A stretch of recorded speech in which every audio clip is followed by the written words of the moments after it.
this gathering, it is imperative that the government needs to ensure an enabling environment for the tourism sector to thrive towards reaching its optimal potential, which in turn will drive foreign direct investment.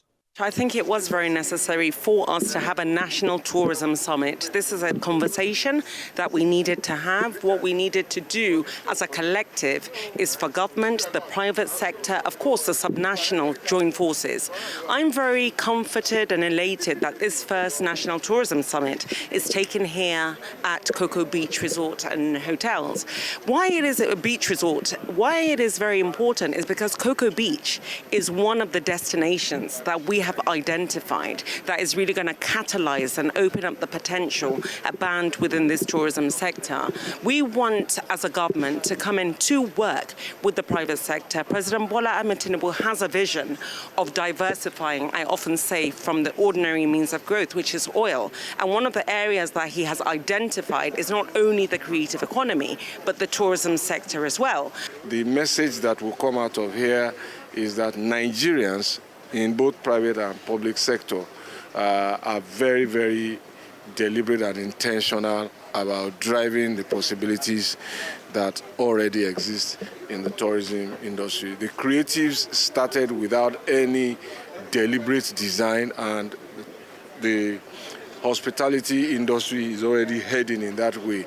But this time, government and private sector shouldn't leave it just to evolve. The boat has already set sail, as I said, but it can do with a lot of wind in its sail by all of those who have authority, from how we manage visitors into our borders, visa issues, our own deliberate courtesy, receiving visitors with a smile on our face, never saying a bad word, showing our best foot forward and putting it forward at all times. Those are things of intention. Nigeria is said to have a huge infrastructural deficit, and the only way to fill in the gap is a collaboration between the government and the private sector. The reason why we brought everybody here is to be able to show what potential Lagos and Nigeria as a whole do have. Like I said at the summit, tourism could bring as much revenue to the country as much as oil and gas if we harness it properly, if we're very, very intentional and deliberate about what we want to achieve. Successful countries like your Dubai, your Morocco, your Mexico, Cancun, and what you have, didn't get there by not being intentional. It was not by accident. Some people came up with a plan, they got the funding, they put the strategy, and they moved with it. And now the world is going there and taking all their money there to spend there, which we can be doing exactly the same for our people. At the end of the day, it's the same sand and sea.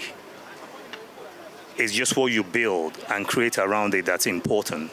There is a consensus that the government needs to be intentional about its policies realistically in areas where potentials abound, especially the tourism ecosystem.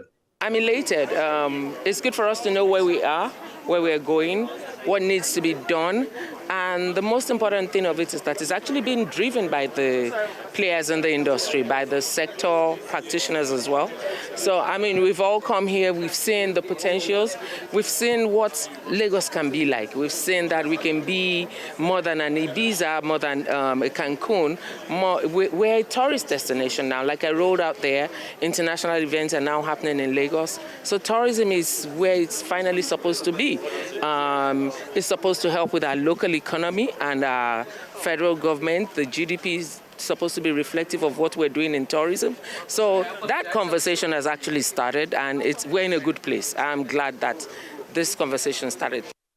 The summit is a collaboration between the Federal Ministry of Arts and Culture, Cocoa Beach Resort, and Lagos State Ministry of Arts and Culture. Ni Bilo, Arise News.